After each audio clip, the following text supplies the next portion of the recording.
Samtang aksidente sa lungsod sa San Fernando, dinhi sa lalawigan sa Sugbo, estudyanteng mitabok sa daan nabanggaan sa motorsiklo.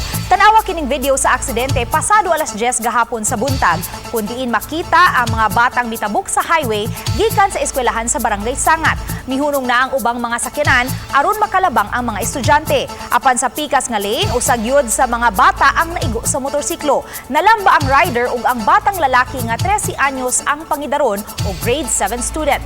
Matod ni Christian Basmayor, responder sa San Fernando MDRRMO, nga sila ang miresponde sa aksidente nga nahiagom og abrasion sa bukton ug paghubag sa ankle niini.